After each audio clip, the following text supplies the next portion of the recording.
नमस्ते, मैं अभिनय आकाश और साक्षी के इस खास कार्यक्रम में एमआरआई में आपका स्वागत है। एक बार फिर से हम आपके सामने मोस्ट रिलायबल इंफॉर्मेशन यानी एमआरआई के साथ मौजूद हैं।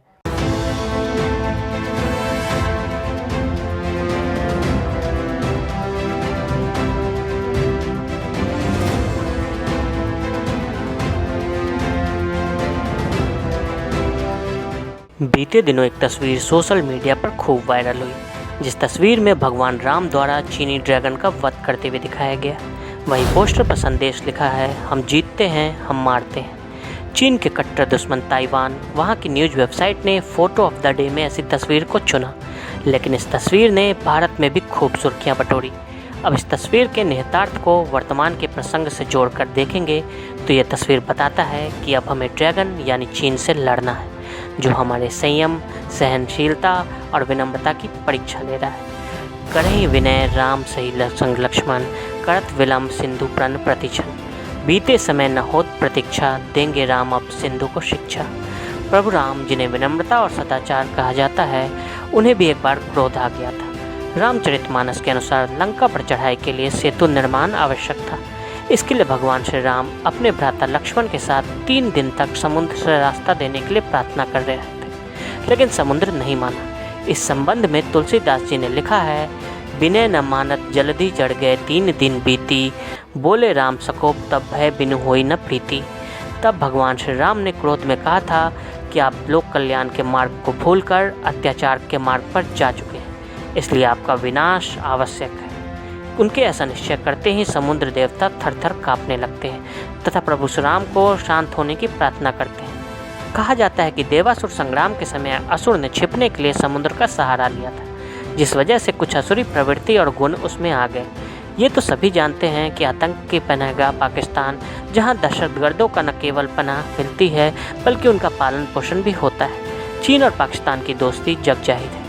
ऐसे में हमेशा दगाबाजी और पीठ में खंजर घोंपने वाले चीन में ऐसी असुरी शक्ति के गुण कहाँ से आए, ये आप सभी समझ ही सकते हैं। असुरी स्वभाव का प्राणी प्रेम और निवेदन की भाषा नहीं समझता है, बल्कि बल और क्रोध की भाषा ही समझते हैं। भारत ही ऐसा देश है जिसने कभी किसी देश पर आक्रमण नहीं किया। भारत ने अपनी सीमा की मर्यादा की लक्ष्मण रेखा को हमेशा सम्मान किया। भारत की संस्कृति और विरासत में सदियों से ऐसा हो रहा है कि कोई भी देश या विशालकाय सेना बल में हमारे बराबर हो या हमसे अधिक, हम हिंदुस्तानियों को अगर कोई युद्ध में ललकारे तो हम सुखपूर्वक उससे लड़ते हैं। लद्दाख में भारतीय और चीनी सैनिकों के साथ हुई झड़प के बाद दोनों देशों में तनाव चरम पर है। सीमा पर गतिरोध को लेकर जारी सैन्य और कूटनीतिक बैठक का कोई समाधान निकलता नहीं दिख रहा है। वहीं बढ़ते तनाव को देखते हुए दोनों देशों की सेनाओं ने LAC के इलाके में अपनी उपस्थिति को और मजबूत कर दिया है। वर्तमान के भारत चीन विवाद को समझने के लिए आपको इतिहास में जाना जरूरी है, वो इतिहास जो चीन की आज़ादी से पहले का है। आपको ये जानकर हैरानी होगी कि चीन का भारत के साथ 1949 से पहले तक सीमा का कोई विवाद ही नहीं था, यानी कि ये विवाद ज़बरदस्ती बनाया गया है और चीनी शासन द्वारा रचा गया है। ऐतिहासिक रूप से देखें तो भारत के साथ चीन की कोई सीमा ही नहीं लगती। 1949 में कम्युनिस्ट पार्टी ने सत्ता संभाली और उसके बाद से अपने विस्तारवाद की पॉलिसी शुरू की। फिर तिब्बत के साथ विवाद शुरू हुआ। ऐतिहासिक रूप से चीन की सीमा भारत के साथ नहीं लगती थी। भारत की सीमा अधिकांशतः तिब्बत और कुछ हद तक मध्य एशिया के पूर्वी तुर्किस्तान के साथ लगती थी। 1949 में जब कम्युनिस्टों ने सत्ता संभाली तो पीले रंग के मैप में जो नज़र आ रहा है वही उस वक्त का चीन था। कम्युनिस्ट चीनी शासन ने सोशलिस्टों को ताइवान खदेड़ दिया। उन्होंने तिब्बत और झिंजियांग पर अपना कब्जा स्थापित किया, जिसके बाद अपनी विस्तारवाद की नीति को बढ़ाते हुए चीन जब भारत से लगती सीमावर्ती क्षेत्रों के पास पहुंचा, उसके बाद से ही ये विवाद शुरू हुआ। चीन में हेही और तेंगचोंग नाम की 2 जगह हैं। यदि आप इन दोनों के बीच एक काल्पनिक रेखा खींचते हैं तो ये आज के चीन को 2 हिस्सों में विभाजित करती है। पूर्वी भाग के हिस्से में चीन की 94% आबादी है, वह ऐतिहासिक चीन था, जबकि पश्चिमी भाग को चीन ने अपनी जमीन विस्तार नीति के तहत कब्जा किया है। इस मैप में चीन के भारत में क्षेत्र दावे को प्रदर्शित किया गया है। चीन अपना दावा अक्साई चीन, लद्दाख के भाग, उत्तराखंड के कुछ भाग, सक्समंग घाटी और पूरे अरुणाचल प्रदेश पर करता है। बौद्ध बहुसंख्यक आबादी वाली तिब्बत पर कम्युनिस्ट चीन का कब्जा करना 20वीं सदी की बड़ी त्रासदी में से एक है। तिब्बत 1000 से भी ज़्यादा वर्षों तक भारत का सांस्कृतिक, धार्मिक और ऐतिहासिक पड़ोसी था। इससे भी महत्वपूर्ण बात यह है कि तिब्बत एशिया की 9 प्रमुख नदियों का उद्गम क्षेत्र है और चीन ने लगभग सभी समुद्री भाग को अपने कब्जे में ले लिया। भारत और चीन बॉर्डर की कुल लंबाई 3488 किलोमीटर है। ये सीमाएं जम्मू कश्मीर, हिमाचल प्रदेश, उत्तराखंड, सिक्किम और अरुणाचल प्रदेश से होकर गुजरती है। जम्मू कश्मीर में 1557, अरुणाचल प्रदेश में 1126 किलोमीटर, सिक्किम में 200 किलोमीटर, उत्तराखंड में 345 किलोमीटर और हिमाचल प्रदेश में 200 किलोमीटर की सीमा जुड़ती है। इन 4 जगहों पर है भारत चीन का विवाद। पेंगोंग झील। इस झील का पूरा नाम पेंगोत्स है, जो 134 किलोमीटर लंबी है। यह झील हिमालय में करीब 14,000 फुट से ज़्यादा की ऊंचाई पर स्थित है। इस झील का 45 किलोमीटर क्षेत्र भारत में पड़ता है, जबकि 90 किलोमीटर क्षेत्र चीन में आता है। कहा जाता है कि पश्चिमी सेक्टर में चीन की तरफ से अतिक्रमण के 1/3 मामले इसी पेंगोंग त्सो झील के पास होते हैं। इसी वजह से इस क्षेत्र में दोनों देशों के बीच वास्तविक नियंत्रण रेखा को लेकर सहमति नहीं है। यह झील चुत्रू घाटी के रास्ते में आती है। चीन इस रास्ते का इस्तेमाल भारत अधिकृत क्षेत्र में हमले के लिए कर सकता है। साल 1962 के युद्ध के दौरान यही वो जगह थी जहां से चीन ने अपना मुख्य आक्रमण शुरू किया था। गलवान घाटी। पश्चिमी हिमालय की गलवान नदी को घाटी को लेकर दोनों देशों के बीच विवाद है। गलवान घाटी विवादित क्षेत्र अक्साई चीन में आता है। गलवान घाटी लद्दाख और अक्साई चीन के बीच भारत चीन सीमा के नज़दीक स्थित है। यहाँ पर वास्तविक नियंत्रण रेखा अक्साई चीन को भारत से अलग करती है। डोकलाम। 2017 में भी डोकलाम में चीनी सेना कई किलोमीटर तक भारत में प्रवेश कर गई थी। उस समय 73 दिनों तक तनाव रहने के बाद दोनों देशों तनाव कम करने के लिए राजी हो गए थे। चीनी सेना ने विवादित क्षेत्र में निर्माण कार्य तो रोक दिया था, लेकिन वह डोकलाम पठार पर बनी रही थी। डोकलाम चीन और भूटान के बीच का विवाद है, लेकिन सिक्किम बॉर्डर के नज़दीक ही पड़ता है।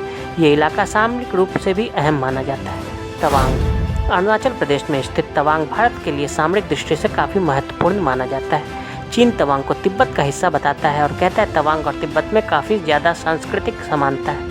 1962 में भारत चीन युद्ध के दौरान चीन ने तवांग पर भी कब्जा कर लिया था, लेकिन अरुणाचल को लेकर भौगोलिक स्थिति पूरी तरह से भारत के पक्ष में है, जिसके कारण चीन युद्ध जीतकर भी तवांग से पीछे हटा गया था। नाथुला। नाथुला हिमालय की एक पहाड़ी दर्रा है जो भारत के सिक्किम राज्य और दक्षिणी तिब्बत में चुम्बा घाटी को जोड़ता है। यह 14,200 फीट की ऊंचाई पर है। भारत और चीन के बीच 1962 में हुए युद्ध के बाद इसे बंद कर दिया गया था। इसे वापस जुलाई 5, 2006 को व्यापार के लिए खोल दिया गया। अहम है गलवान घाटी।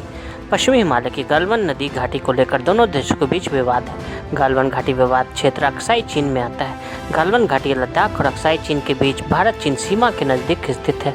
यहाँ पर वास्तविक नियंत्रण रेखा अक्साई चीन को भारत से अलग करती है। 1962 की जंग के दौरान भी गलवान नदी का यह क्षेत्र जंग का प्रमुख केंद्र रहा था।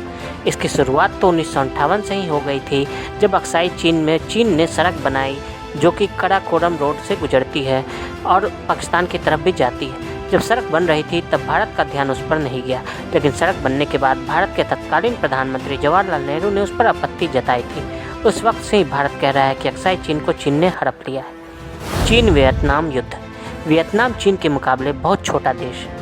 चीन के साथ युद्ध के समय वियतनाम के पास सैनिकों और हथियारों की बेहद कमी थी, लेकिन 16 दिनों तक चले युद्ध में चीन को भारी नुकसान उठाना पड़ा और उसके करीब 30,000 सैनिक मारे गए।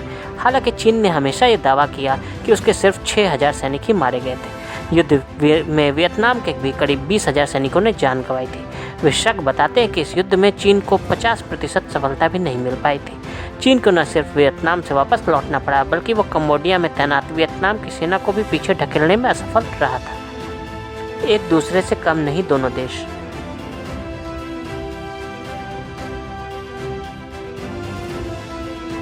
वाजपेयी ने चीन को किया सिक्किम को भारत का हिस्सा मानने पर राजी। भारत चीन के वर्तमान संदर्भ में एक व्यक्ति को स्मरण किया जाना जरूरी है, जिसकी अपनी अलग नीति थी और जिसके दम पर वह भारत चीन संबंधों और सीमा संबंधी मसले का हल तलाशने की बखूबी कोशिश अपने दौर में की थी। हम बात कर रहे हैं अटल बिहारी वाजपेयी की। भारत रत्न अटल बिहारी वाजपेयी अक्सर कहा करते थे कि दोस्त बदले जा सकते हैं, लेकिन पड़ोसी देश नहीं। वह हमेशा भारत के पड़ोसी देशों के साथ अच्छे संबंधों की वकालत किया करते थे, लेकिन सुरक्षा की कीमत पर उन्होंने किसी तरह का समझौता नहीं किया। अटल बिहारी वाजपेयी 1979 में चीन के बीजिंग का दौरा करने वाले पहले भारतीय विदेश मंत्री थे। यह उस समय का उनका एक बेहद साहसिक फैसला था, जिसके बाद से ही भारत और चीन के बीच रिश्ते सुधरने की कवायद शुरू हुई। 1979 में चीन ने सीमा विवाद को लेकर वियतनाम पर हमला कर दिया था। वह वियतनाम को सबक सिखाना चाहता था, लेकिन खुद उसकी ही फजीहत हो गई थी। इस युद्ध में भारत ने वियतनाम का खुलकर पक्ष लिया था। अटल बिहारी वाजपेयी उस समय विदेश मंत्री थे। फरवरी 1979 में चीन ने वियतनाम पर हमला किया तो उस वक्त वाजपेयी चीन की यात्रा पर थे। भारत ने चीन के हमले का विरोध किया और वाजपेयी चीन की यात्रा बीच में ही छोड़कर भारत लौट आए थे। परमाणु परीक्षण के 5 साल बाद 2003 में वाजपेयी ने चीन का दौरा किया। इस दौरान वह बीजिंग गए तो शक और आशंकाओं से घिरे चीनी नेताओं के सामने उन्होंने सीमा संबंधी सवालों पर विशेष प्रतिनिधियों को बहाल करने का नया विचार पेश किया था। इसी दौरान वाजपेयी ने तिब्बत को चीन का क्षेत्र माना, लेकिन बदले में वह चीन से सिक्किम को भारत का सूबा स्वीकार कराने नहीं बल्कि इसकी मान्यता दिलाने में भी सफल रहे। बता दें कि अटल बिहारी वाजपेयी ने 1962 के भारत चीन युद्ध के समय नेहरू सरकार की नीतियों की धज्जियां उड़ा दी थी। वाजपेयी उस समय राज्यसभा के सदस्य हुआ करते थे। आज़ाद भारत के प्रथम प्रधानमंत्री का ऐतिहासिक बयान का भी जिक्र करना जरूरी है। राज्यसभा में 10 सितंबर 1959 को जवाहरलाल नेहरू ने कहा था, इससे बढ़कर मूर्खता नहीं होगी कि 2 महान राष्ट्र भारत और चीन चंद पहाड़ी शिखरों पर कब्जे की खातिर युद्ध करें।